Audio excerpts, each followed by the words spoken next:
Deməli, bugünkü dərsimiz təlim üsullarının ardısıdır. Yenə də təlim üsullardan refleksiya strategiyalarını izahını verəcəm. Deməli, əvvəlki mövzu izahlarında hamısının izahı var. Gəlin baxaq təlim üsullardan refleksiya strategiyalarını. İlk olaraq onu qeyd edim ki, refleksiya strategiyaları şagirdin nə öyrəndiyini və öyrənmə prosesini, necə öyrənmə prosesini, sonra öz fəaliyyətini dəyərləndirməsinə kömək edir. Deməli, refleksiya strategiya nələrə kömək edir? Şagirdin nə öyrəndiyini, öyrənmə prosesinin və öz fəaliyyətinin dəyərləndirməsinə kömək edir. Bu strategiyalar vasitəsilə təkcə mövzunu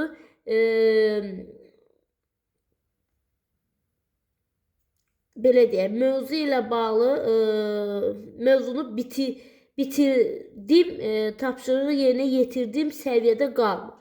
Həm də həmin nəticəyə necə gəldiyini düşünməyə başlayır. Deməli, refleksiya edir. Bir növ öz öyrənmə prosesini refleksiya edir. Yəni, yalnız mövzunu bitirməkdir, tapşırığı yerinə yetirmək səviyyəsində qalmır. Həm də həmin nəticəyə gəldiyini, həmin nəticəyə necə gəldiyini düşünməyə başlayır uşaq.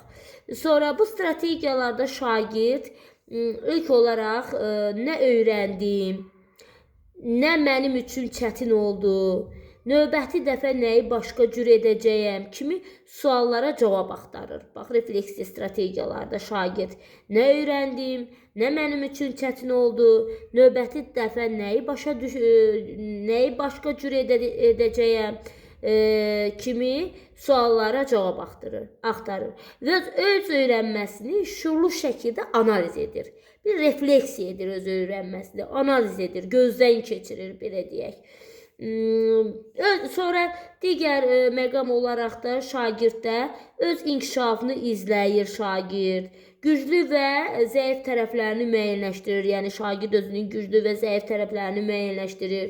Növbəti mərhələdə hansı sahəyə daha çox diqqət yetirməli olduğunu dərk edir şagird. Yəni, bunlar hamısı refleksiya etməklə şagirdə məlum olur.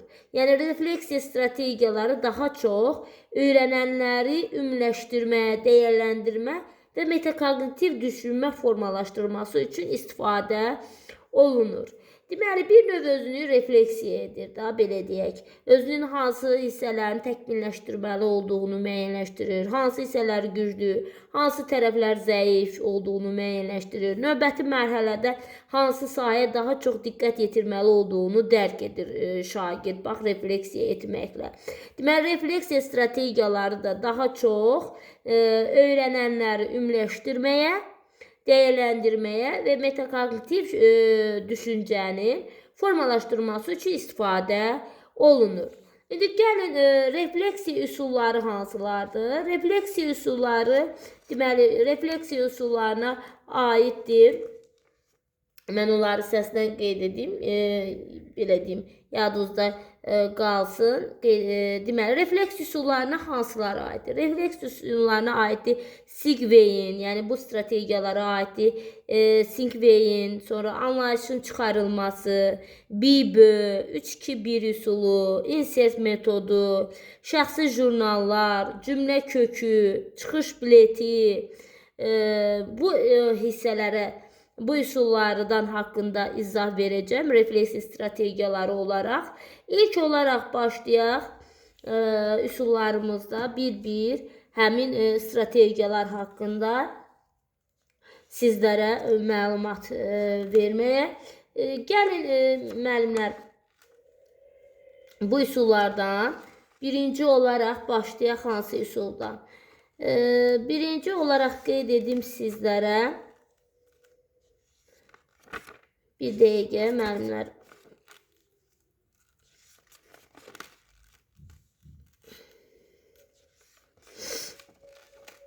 Birinci olaraq elə ilk üsul olan Sigveyin üsulundan başlayaq. Elə Sigveyin üsulu haqqında Sigveyin üsulu haqqında İzah verim. Sinkvein. Sinkvein üsulu, yani bu üsul daha çox deməli beşlik, bu üsul beşlik deməkdir. Bax, əsas məqamı qeyd edək. Deməli Sinkvein üsulu beşlik deməkdir. Bu üsul deməli beşlik deməkdir. Bu üsul az sözdə əsas fikrini ifadə edə bilmək bacarığını formalaşdırmağa kömək edir. Yəni az sözdə əsas fikri ifadə etmək bacarığıdır. Az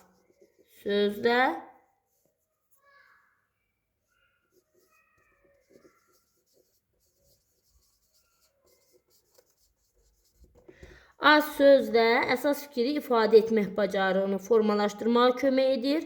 Tətbiqi necədir? Hər hansı bir mətnin sonunda mətnin ideyasını, əsas fikri bir neçə sözdə qısa, lakonik şəkildə ifadə etməyə təmin edir. Deməli, Sinkvein üsulu bir də qeyd edək. Hər hansı bir mətnin sonunda mətnin ideyasını, əsas yəni fikri bir neçə sözdə, mətnin ideyasını, əsas fikrini bir neçə sözdə qısa, lakonik şəkildə ifadə etmək tapşırılır. Əvvəlcə deməli mətnin məzmunu ilə bağlı bir isim. Birinci olaraq onu qeyd edib, mətnin məzmunu ilə bağlı bir isim. Sonra həmin ismi təyin edən iki sifət. Daha sonra söylənilmiş isimə uyğun üç feil. Daha sonra mətnin ideyasını 4 sözdən ibarət bir söz birləşməsi və yaxud da cümlə ilə ifadə oluna bilər. Ən sonda mətnin əsas fikrini yenidən bir isimlə qeyd etməkdir. Yəni indi mən burada sxemini çəkəcəm. Baxın, sxemi necədir Sinkveinin? Deməli, Sinkvein üsulunu bir dənə üçbucaq çəkirik. Ən əvvəl bir üçbucaq, yəni bu bir isimdir. Yəni bir isim. Bir isimdir. Yəni bu isim belə deyək də, əvvəlcə mətnin məzmunu ilə bağlı bir isimdir. Mətnin məzmunu ilə bağlı bir isimdir. Sonra deməli həmin ismi təyin edən iki sifət gəlir. Bax, üçbucaqların sayı artacaq. İndi olacaq iki sifət. Baxın. Üçbucaqların sayı artır. Mən üçbucaqları düzgün çəkə bilsəm. Bax, görürsünüz, burada iki dənə üçbucaq oldu. Deməli, burada bir isim, mətnin məzmunu ilə bağlı bir isim. Sonra iki sifət. Bax, iki dənə. Sonra həmin sifəti təyin edən, həmin ismi təyin edən iki sifət. İki sifət. Bir isim, iki sifət. Sonra söylənilmiş isimə uyğun üç feil. Bax, onda üç dənə deməli üçbucaq çəkirik.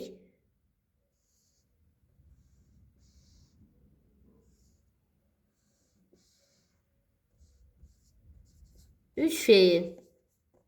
Burada üçbucaqların sayı, bax, bir dənə üçbucaq çəkmişik. Deməli, bir söz, bir isim olur. İki sifət iki dənə üçbucaq çəkmişik, iki sifətdir.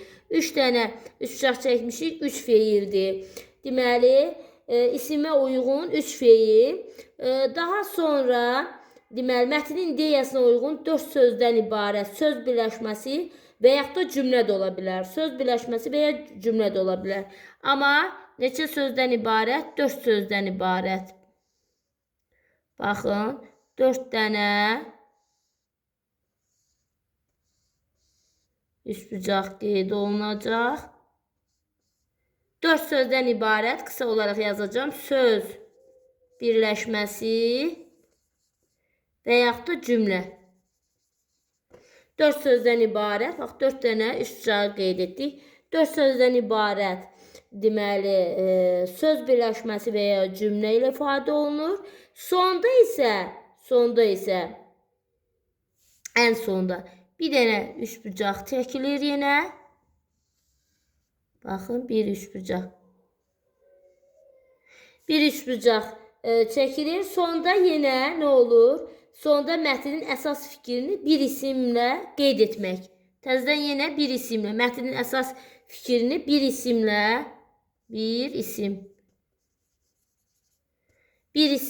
qeyd etməkdir. Bax, bu olur Singveyin üsuludur. Singveyin deməli, belə deyək də, fikri lakonik və dəqiq ifadəsinə kömək edir. Belə deyim, daha çox az sözlə əsas fikrini ifadə etməsinə kömək edir Singveyin. Bax, sxemini də çəkdik burada. Singveyin sxemini. Burada şagirddə formalaşdıran bacarıqlar hansılardır? Beşlik deməkdir. Bunu da yadınızdan çıxartmayın.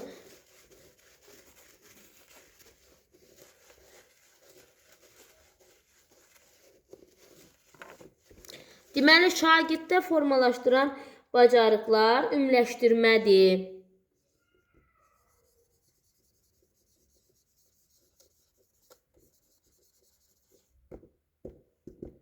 İkinci olaraq fikri lakonik və dəqiq ifadədir. Belə fikirlər eşidən kimi Singveyin üsulunu götürürsünüz. Fikrin dəqiq və lakonik.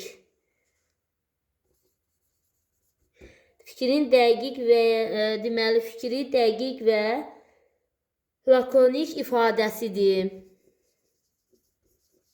Və yaxud da fikrin lakonik və dəqiq ifadəsidir. Sonra nəticə çıxartmaqdır.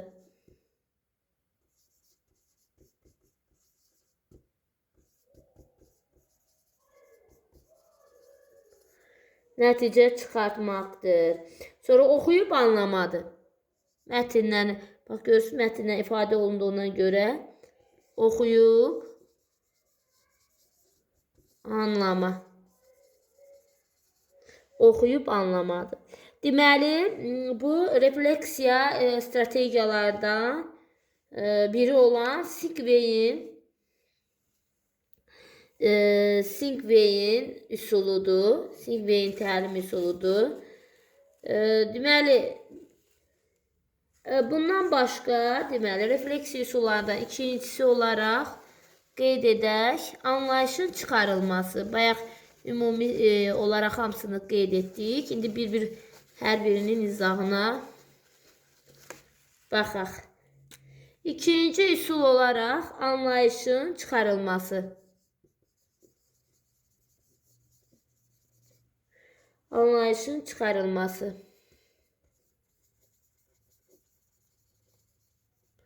Anlayışın çıxarılması üsulu, yəni bu üsulda şagirdlərin bildikləri arasında nə dərəcədə düzgün əlaqə yarada bildiklərini yoxlamaq üçün, həm də keçirilənlərin anlama dərəcəsini yoxlamaq üçün istifadə edilir. Bax, bu əsl fikri həmişə yadınızda saxlayın. Hər bir üsulun, hər bir iş üsulunun özünə məxsus xüsusiyyətləri var.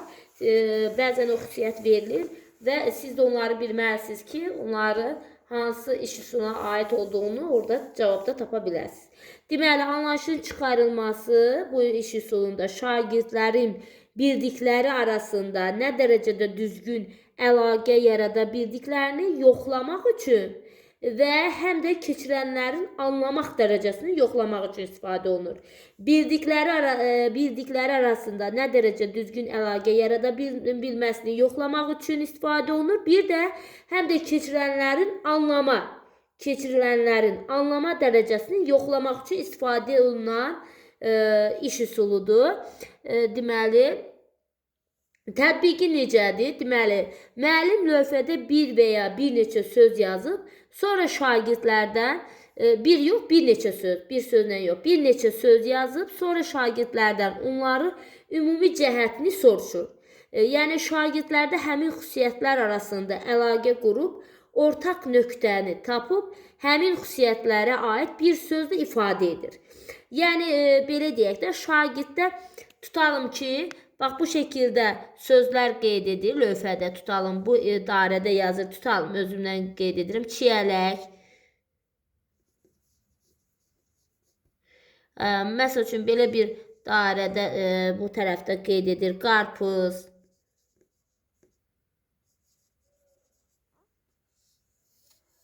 Belə bir dairədə qeyd edir. Böyütkən.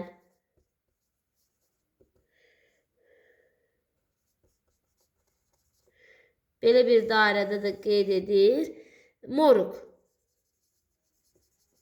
Şagirdə bu cür deməli əsas anlayışla əlaqəli. Bax burada onları birləşdirən ortaq xüsusiyyətini tapacaq şagird. Deməli bunu müəyyənləşdirmək tələb olunur. Çiyələk, qarpız, moruq, böyürtkən bunlar üçün deməli ortaq xüsusiyyəti, bunları bir ortaq nöqtədə birləşdirən əsas əlamətini, anlayışı üzə çıxartmaq tələb olunur şagirddən. Bax görürsünüz, deyir anlayışın çıxarılması. Burada gizlənmiş anlayışı üzə çıxarılmasıdır.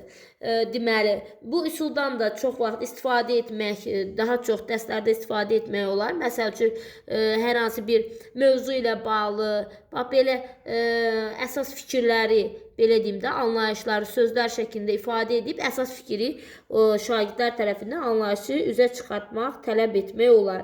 Məsəl üçün, bu üçün çiyələk, qarpız, moruq, böyürtkən yazmışıq. Bunlar üçün əsas ortaq cəhət olaraq şagird deyə bilər ki, meyvədir, nə bilim, hamısı şirin meyvələrdir, belə deyək də, ortaq cəhətlər, ortaq xüsusiyyəti, anlayışı, orada gizlənmiş anlayışı üzə çıxartmaq tələb olunur. Daha çox bunlar gilə meyvələrdir. Gilə meyvə adlanır məncə. Deməli, bu cür ortaq xüsusiyyətləri nə edə bilər? Ortaq nöqtəni tapa bilər, həmin xüsusiyyətlərə aid bir sözlə ifadə edə bilər. Yəni, burada gizlənmiş, orada gizlənmiş anlayışı nə edə bilər? Üzə çıxarda bilər. Şagirddə formalaşdıran bacarıqlar hansılardır? Deməli, anlayışın çıxarılması üsulunda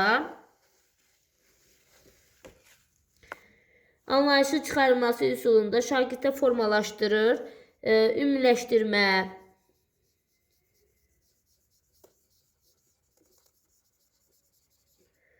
ümumiləşdirmə bacarığı formalaşdırır. Sonra qruplaşdırma bacarığı,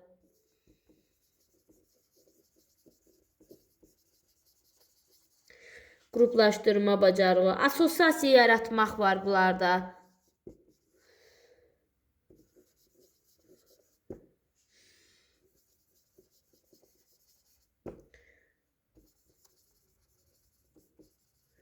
Assosiasiya yaratmaq var.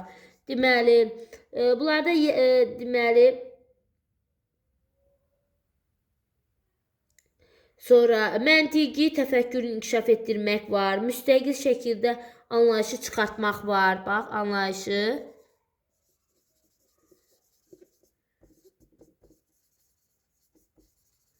anlayışı çıxartmaq var. Deməli, yaratmaq, deməli, məntiqi təfəkkürü inkişaf etdirmək var.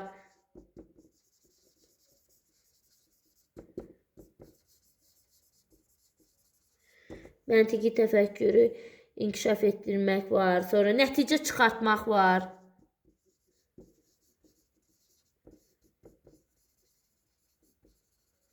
Bax, bu kimi bacarıqları şagirddə nə edir?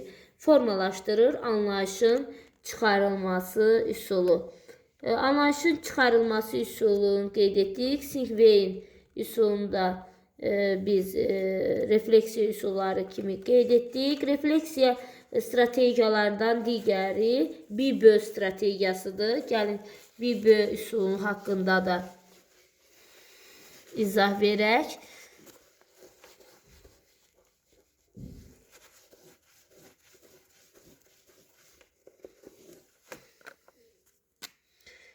Üçüncü üsul olaraq BİBÖ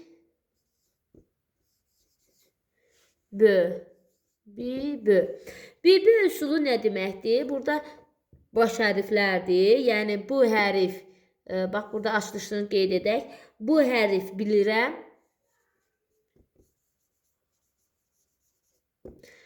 İ hərf deməli istəyirəm. İstəyirəm biləm. Bax, i hərf istəyirəm.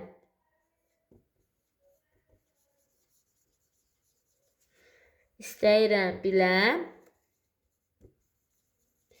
İstəyirəm biləm. Ö hərf isə öyrəndim. Açılışı belədir. Yəni bilirəm, istəyirəm biləm. İstəyirəm biləm. Burada da bunu böyük yazaq. Deməli, bilirəm, istəyirəm biləm, öyrəndim. Açılışı bu deməkdir. Yəni BB cədvəldir. BB cədvəldir. Yəni BB cədvəl cədvəli ilə şagirdlərə mövcud biliklər ilə yeni biliklər arasında əlaqə yaratma imkanı verən həm iş üsuludur. Deməli, BB-nin əsas xüsusiyyəti nə oldu? Hər yenə deyirəm, iş üsulunun özünün xüsusiyyətlərini mütləq ayrı-ayrıqda bilməlisiniz.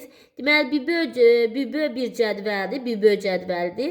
Bu cədvəl vasitəsilə şagirdlərdə, yəni BB cədvəli vasitəsilə şagirdlərdə mövcud bilikləri ilə yeni biliklər arasında əlaqə yaratmağa imkan verən bir iş üsuludur bu üsul.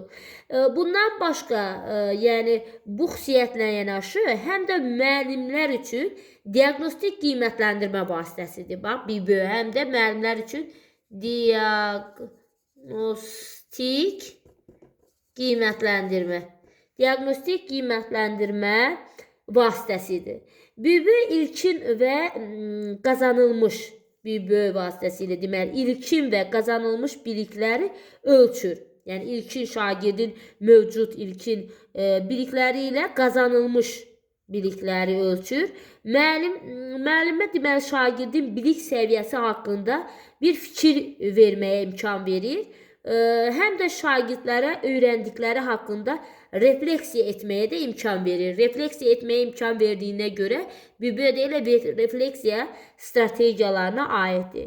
Tətbiqi necədir? Deməli, dərsin əvvəlində şagirdlərə təqdim olunan cədvəldə mövzu ilə bağlı nə bildikləri soruşulur. Yəni, bilirəm. Belə bir cədvəl olur, 3 yerə bölünür.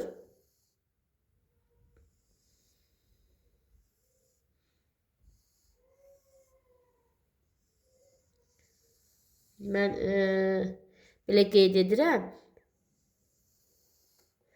Burada şagirdlərdən soruşulur, yəni mövzu ilə bağlı nə bildikləri. Burada olur bilirəm. Bilirəm. Yəni bilirəm sütunudur, bilirəm cədvəldir. Şagirdlərdən soruşurlar ki, yəni həmin mövzu ilə bağlı nə bildikləri soruşulur. Və cədvəlin birinci sütuna, bax bu, birinci sütuna həmin şagirdlərin mövzu ilə bağlı bildikləri birinci sütuna yazılır. Birinci sütun doldurulur. Mövzu keçərkən isə şagirdlərə daha nəyi bilmək istədiklərini, yəni istəyirəm biləm hissəsidir. İstəyirəm biləm. Mövzu ilə bağlı daha nələri bilmək istədikləri soruşulur. Sualı ilə müraciət olunur. Bax, deməli, birinci bilirəm hissəsinin sualı nə bilirik? Bu hissəyə doldurur. İkinci, daha nəyi bilmək istərdiniz? Yəni, bilmək istədikləri soruşulur. İkinci sütunun sualı bu cürdür.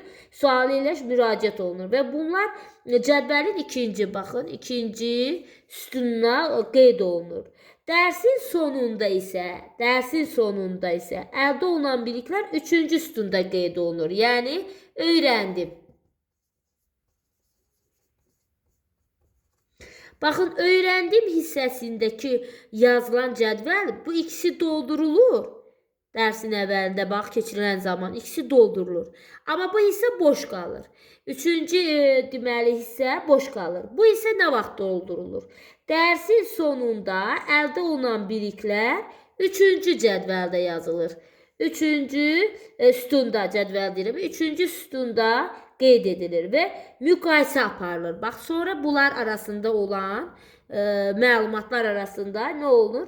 Müqayisə aparılır ki, şagirdin əldə etdiyi məlumat öyrənmək istədikləri ilə üst-üstə düşürmü? Bax, əldə etdiyi məlumat, yəni öyrəndiyi məlumat, belə deyim də, öyrənmək istədikləri biliklərlə üst-üstə düşürmür. Yəni əldə etdiyi məlumat öyrənmək istədikləri ilə üst-üstə düşürmür. Bax, BİBÖ cədvəli bu şəkildə aparılır. BİBÖ cədvəli vasitəsilə, bu üsul vasitəsilə şagirdlərdə hansı bacarıqlar inkişaf edir? Yəni şagirddə formalaşdıran bacarıqları qeyd edək. Deməli, şagirddə formalaşdırır. Birinci olaraq onu qeyd edim ki, əvvəlki bilik və təcrübə ilə yeni bilik arasında əlaqə yaratmaq. Əvvəlki bilik və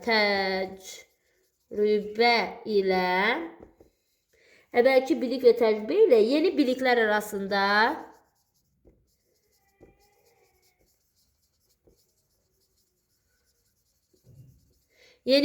arasında əlaqə yaratmaq.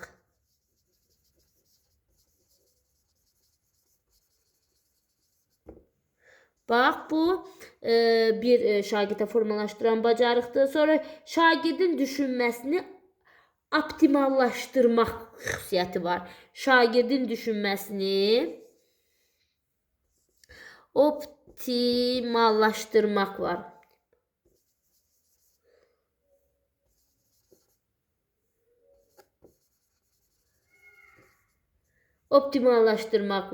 Sonra şagirdlərin köhnə və yeni biliklərin xüsusiyyətini bilmək var. Şagirdlərdə köhnə və yeni biliklərin xüsusiyyətlərini bilmək var. Üçüncü, köhnə və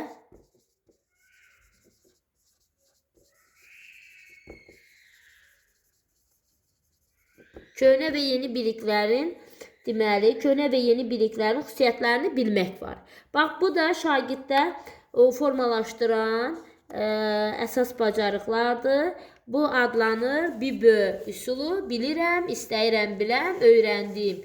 Bax, bu təlim üsulu haqqında izahı verdik. İndi keçək dördüncü üsulumuza. Dördüncü üsul olaraq 3-2-1 üsulu haqqında izah verəcəm.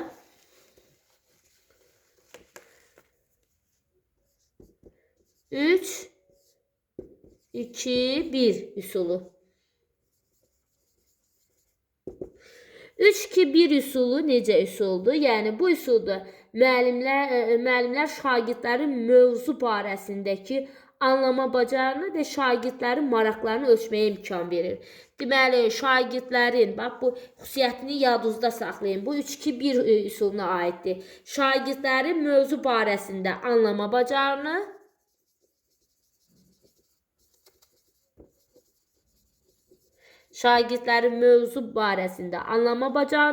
və şagirdlərin maraqlarını və şagirdlərin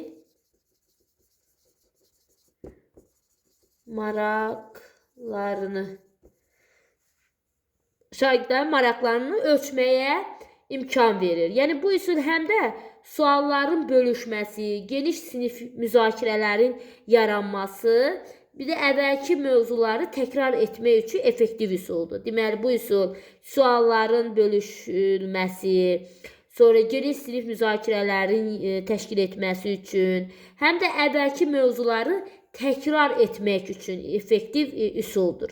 Bu üsuldan həmçinin refleksiya zamanında istifadə olunur. Bax, refleksiya strategiyasını yazmışıq. 3-2-1 üsulunda həmçinin də refleksiya zamanında istifadə olunur. Tətbiqi necədir? Deməli, şagirdlər dərsin mövzusu, mətni ilə tanış olandan sonra müəllim şagirdlərə mövzu dərs mətnindən belə bir tapşırıq verir ki, öyrəndiyiniz, yəni 3 məlumatı yazın. Yəni bugünkü mövzu ilə bağlı öyrəndiyiniz, bax, birinci olaraq bax bu 3 onu ifadə edir. Öyrəndiyiniz 3 məlumatı yazın. Bax, bu olur birinci hissəyə. Öyrəndiyiniz, yəni bugünkü mövzu ilə bağlı daha hər bir şey. Öyrəndiyiniz 3 məlumatı yazın. Sonra birinci yerdə budur. İkinci yerdə baxın görürsünüz 2 gəlir. Bu 2 deməli sizə maraqlı gələn 2 məqamı yazın. Sizə maraqlı 2 məqamı yazın.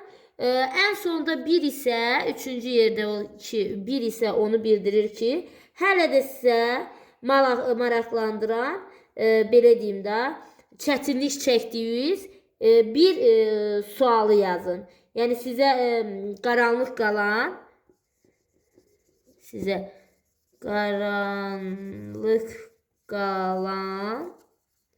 bir məqamı yazın. Yəni şagirdlər 3-2-1 üsulundan istifadə edərək öyrəndiyi 3 məsələni qeyd edirlər. Sonra maraqlı gələn 2 məsələni yazırlar. Hələ də qaranlıq qalan, başa düşülməyən bir məqamı da qeyd edirlər. Bu olur 3-2-1 üsulu. Onu da qeyd edim ki, 3-2-1 üsulu idi. Həm də müəllimlər təlim proqramında nəyi yenidən keçməli olduqlarına görə bilərlər. Yəni bu 3-2-1 üsulu ilə də həm də müəllimlər təlim proqramında nəyi yenidən, yəni hansı mövzuları yenidən keçməli olduqlarını görə bilərlər. Bax bu üsul vasitəsilə. Sonra bu üsulun şagirddə formalaşdıran bacarıqlar hansıdır? Deməli, köhnə biliklərlə yeni biliklər arasında əlaqə yaratmaq var bu üsulda da. Deməli, 3-2-1 üsulunda da köhnə biliklərlə yeni biliklər arasında əlaqə yaratmaq var. Şagirddə formalaşdıran bacarıqlar qeyd edirik. Birinci, köhnə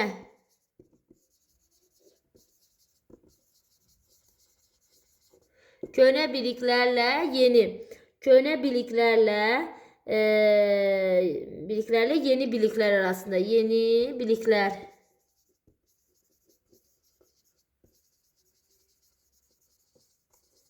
Köhnə biliklərlə yeni biliklər arasında əlaqə yaratmaq. Bu bacarığı formalaşdırır uşaqlarda. Sonra qeyd götürmək.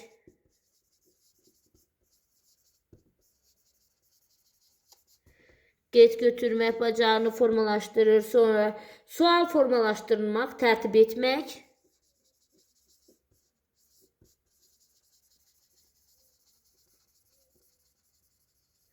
Sual formalaşdırmaq, tərtib etmək, bir də münasibət bildirmək.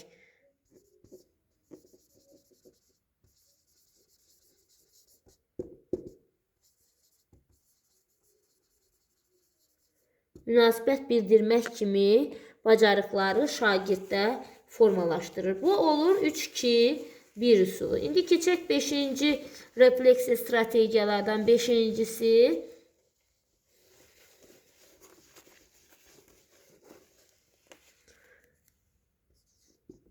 Beşincisi insert metodudur.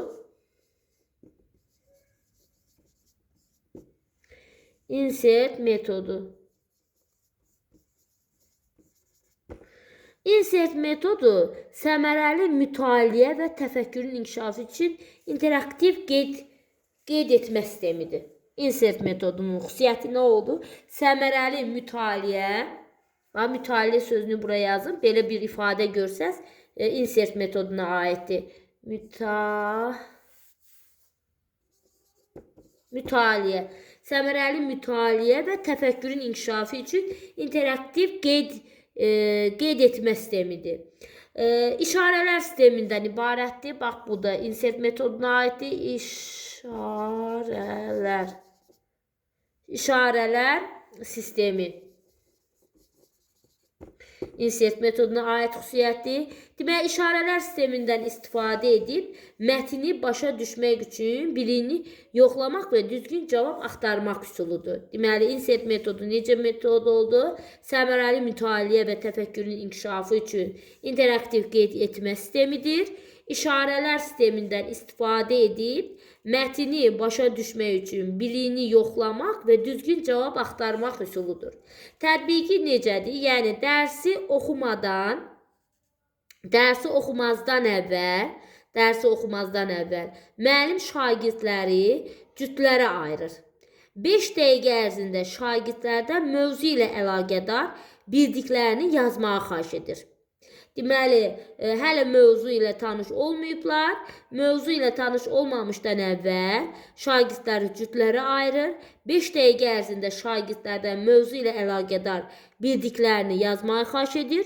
Müəllim deməli onu da bildirir ki, ola bilər ki, sizin yazdığınız dəqiq olmasın, yəni mövzu ilə dəqiq olmasın. Buna bir o qədər də fikir verməyin, amma dərsin gedişi zamanı düzəlişlər ediləcək. Yəni dərsin gedişi zamanı, yəni o düzəlişlər olunacaq. Şagirdlər bildiklərini alt-alta siyahı şəklində yazırlar. Sonra mətn paylanılır və oxutdurulur. Deməli, şagirdlər öz mətninə tanış olmamışdan əvvəl öz fikirlərini alt-alta siyahı şəklində yazırlar. Sonra mətn paylanılır və oxutdurulur. Şagirdlər o mətni oxuduqca səhifənin kənarında işarələr qoymaq tapşırılır. Yəni şagirdlərə mətn oxuduqca həmin səhifənin kənarında işarələr qoymaq tapşırılır. Ona görə buna deyirlər nə? İşarələr sistemi. İşarələr sistemidir. İşarələr qoymaq tapşırılır. Deməli, işarələr belə olur. Məsəl üçün, kvadrat belə, bax, belə işarə qoyula bilər. Yəni, əvvəlki bildiyimiz məlumatı təsdiq edən informasiyadır. Bax, belə işarə əvvəlki bildiyiniz məlumatı təsdiq edən işarə, informasiyadır. Sonra, məsəl üçün, belə çıxaq işarəsini qoysa, oxuduğunuz informasiya əvvəllər bildiyinizi inkar edirsə, yəni inkar edirsə belə işarə qoyulur. Yəni belə oxuduğunuz informasiya əvvəllər bildiyinizi inkar edirsə bu işarədən istifadə olunur. Sonra belə işarə gördükdə, deməli qoyulduqda plus işarəsi, rast gəldiyiniz informasiya sizin üçün təzədirsə, yəni rast gəldiyiniz informasiya sizin üçün təzədirsə, plus işarəsindən istifadə olunur. Sonra, məsəl üçün, belə işarə qoysa, ona görə deyirlər, işarələr sistemidir, insert metodu. Əgər sual işarəsi qoyularsa, haqqında əlavə məlumat almaq istədiyiniz məsələ varsa, bu cür işarə qoyulur. Yəni, haqqında əlavə məlumat almaq istədiyin məsələ varsa, bu cür sual işarəsi qoyulur. Yəni, bu cür müvafiq işarələr qoyulur. Sonra həmin, belə deyim, işarələr sistemi, belə deyim, cədvəl şəklində, cədvəl lövhədə çəkilir. Belə deyək də, bu cədvəl, bax, o işarələr sistemində lövhədə çəkilir və hər qrupun yazdığı ora qeyd edilir, o işarələr sistemi. Sonra müqayisə və müzakirə edilir. Bu üsul zamanı müxtəlif iş formalarından istifadə edə bilər, yəni cütlərlə və ya qrup şəklində. Yəni, belə deyək də, hər işarənin öz, deməli, hər işarə özünün ifadə etdiyi fikri var. Fikir ifadə edir. Mən burada qeyd elədim bəzilərini səslə. Bax, bu üsul bu cürdür. Mütaliə məqsədi ilə daha çox istifadə olunur. İşarələr sistemidir, insert metodu. Sonra şagirddə formalaşdıran bacarıqları da qeyd edək. Şagirddə formalaşdıran bacarıqlar birinci qeyd götürmədir.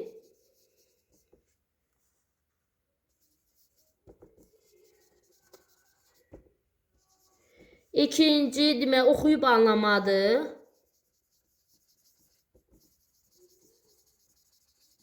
Oxuyub anlamadır. Tənqidi və üçüncü olaraq tənqidi və məntiqi təfəkkürdür.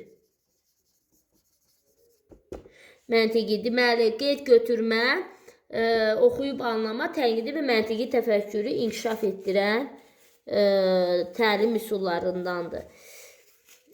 Insert metodunu da qeyd etdik. Refleksiya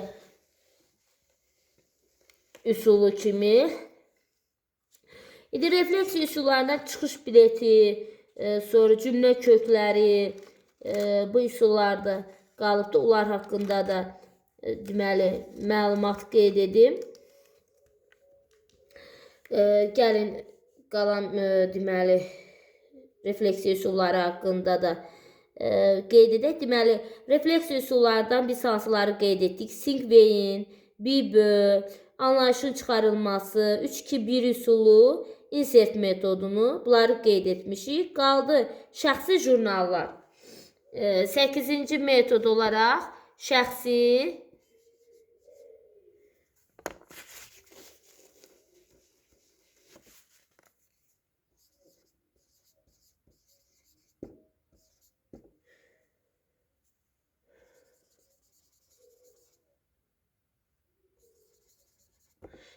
jurnallar. Şəxsi jurnallar deməli, şəxsi jurnallar şagirdlərin həftəlik olaraq təcrübələrini və öyrəndiklərinin əsas məqamlarını qeyd etdikləri üsuldur. Yəni şagird öyrəndikləri haqqında, əsas məqamlar haqqında qeyd edir, belə deyək, həftəlik olaraq qeyd edən bir üsuldur. Bu jurnallar müntəzəm şəkildə də özdə müəyyən fəaliyyətlərin sonunda müəllimlə paylaşıla bilər. Yəni müəllimlə o qeyd götürülən o əsas məqamları müəllimlə bölüşə bilər, paylaşıla bilər. Vaxtaşırı olaraq şagirdlərdən əvvəlki qeydlər ilə hazırki, yəni bilik bacarıqlarını müqayisə etmələrini də istənilir müəllim. Yəni istəyir ki, əvvəlki həftələrdəki götürülən qeydlərlə yeni götürülən qeydlər arasında müqayisə etmələrini istənilir. Şəxsi jurnallar dərsdən sonra və ya həftəlik verilən qısa yazılı tapşırıqlar vasitəsilə tətbiq olunur. Bir də müəllim isə bu qeydləri müəyyən aralıqlarla nəzərdən keçirərək rəy verir. Bax, müəllim burada rəy verməsi də var. Yəni müəllim həmin götürülən qeydləri nəzərdən keçirir, baxır, müəyyən vaxtlar, müəyyən aralıqlarla nəzərdən keçirir. Yəni daimi yox, görürsünüz, müəyyən vaxtdan bir nəzərdən keçirərək rəy verir. Bax, bu şəxsi jurnallardır. Şagirddə formalaşdıran bacarıqlar, deməli, şagirdlərdə öz öyrənmə prosesini dərk etmə var burada. Şagirddə deməli, öz öyrənmə, dərk etməsi. Deməli, öz öyrənmə prosesini dərk etmə var burada. Şagirddə formalaşdıran bacarıqlardan. Digəri özünü qiymətləndirmə var.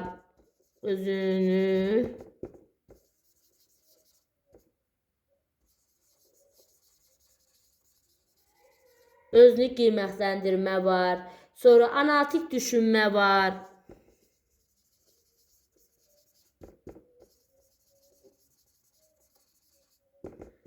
Analitik düşünmə var.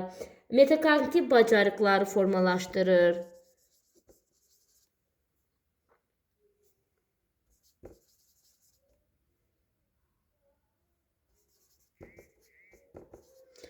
Metakognitiv deməli bacarıqları formalaşdırır.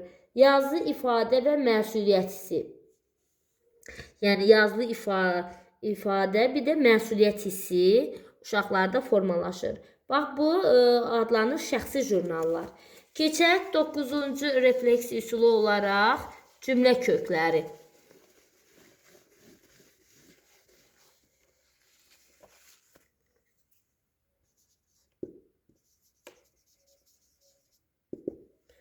Cümlə kökləri.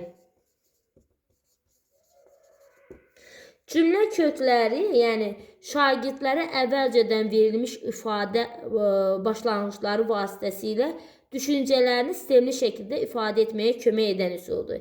Yəni əvvəlcədən şagirdlərə ifadələr verilir, ifadələrin başlanğıcları.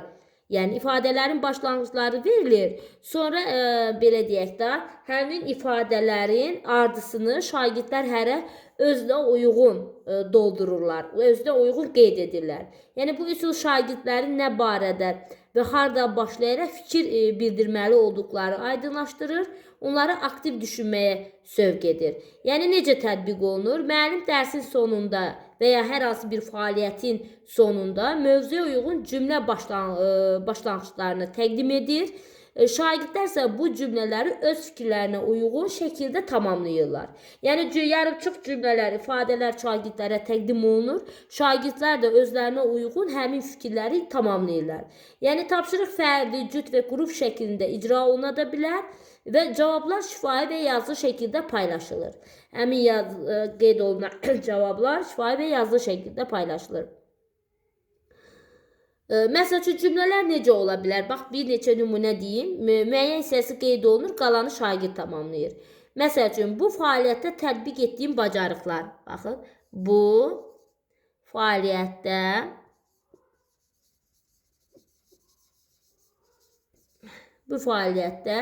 tətbiq etdiyim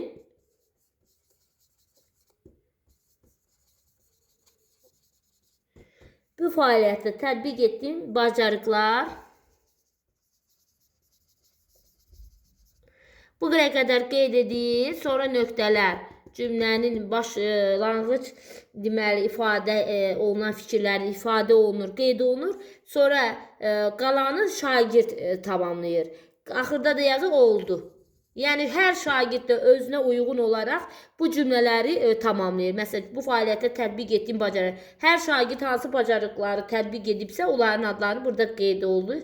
Yəni cümləni nə edir? Tamamlayır özünə məxsus şəkildə. Sonra bu bir forma. Sonra ola bilər bu mövzu ilə bağlı mənə qaranlıq qaldı.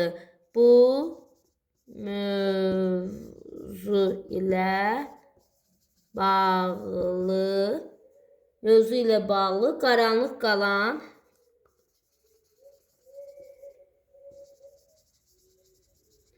bura kimi verilir. Burada nöqtələr.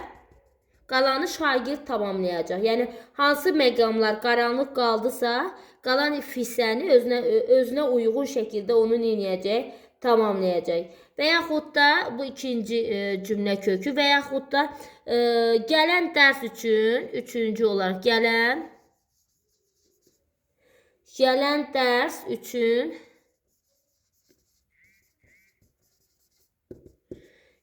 dərs üçün öyrənmə məqsədlərim.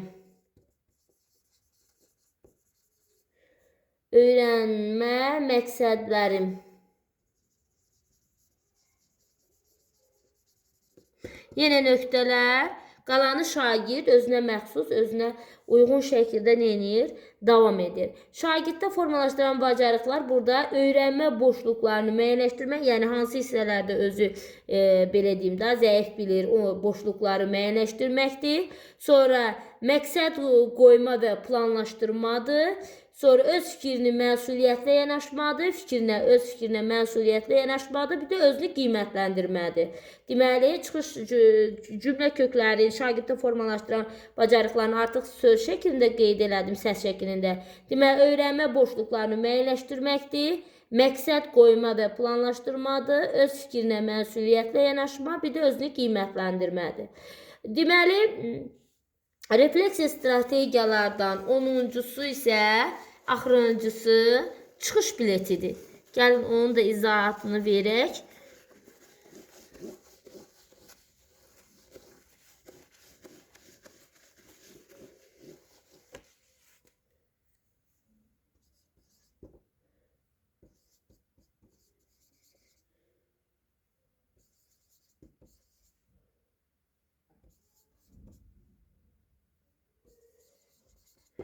Çıxış biletləri.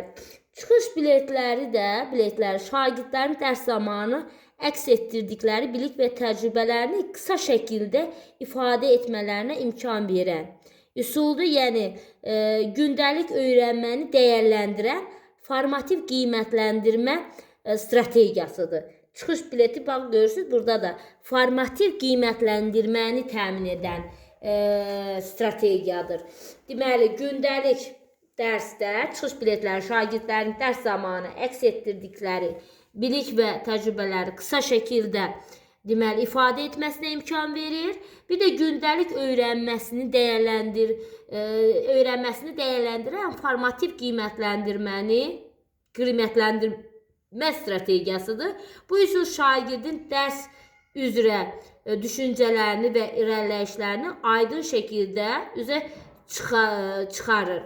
Yəni formativ qiymətləndirmədə qeyd etdiyi kimi çıxış biletləri şagirdin fikrini ifadə etmək üçün daha çox gündəlik keçirənləri refleksiya edən strategiyadır. Yəni bu gündəlik keçirənləri bir növ refleksiya edir. Tətbiqi necədir? Yəni müəllim dərsin sonunda bir və ya bir neçə açıq sual təqdim edir. Şagirdlər də sualı yazılı şəkildə cavab verirlər. Deməli, suallar şagirdin güclü və zəif tərəflərini, dərsdəki fəaliyyətlərini, əməkdaşlıq səviyyəsini və inkişaf ehtiyaclarını əhatə edə bilər. Deməli, verilən o suallar şagirdin güclü və zəif tərəflərini, dərsdəki fəallığını, əməkdaşlıq səviyyələrini, bir də inkişafa ehtiyacları, yəni hansı məqamların inkişafa ehtiyaclarını əhatə edə bilər. Sonra toplanan cavablar müəllim tərəfindən növbəti dərslərin planlaşdırılmasında istifadə olunur. Yəni burada müəllim bir və ya bir neçə sualı şagirdə təqdim edir. Şagird onlara aid fikrini yazır. Məsəl üçün necə suallar ola bilər? Sualları da belə qeyd edək. Mənim güclü və zəif tərəfim hansılardır? Bax, güclü və zəif tərəf. Şagird də özünün güclü və zəif tərəflərini qeyd edir. Növbəti dərsimdə nəyə diqqət yetirmək lazımdır? Bu şagird də həmin suala cavab qeyd edir. Sonra mən inkişaf etmişəmmi? Mən inkişaf etmişəmmi və nələrin üzərində hələ də çalışmalıyam? Bax, bu cür tipli dərsdə aktivliyim necə idi? Bax, bu cür tipli sual nümunələrdir. Onları qeyd edirəm sizə.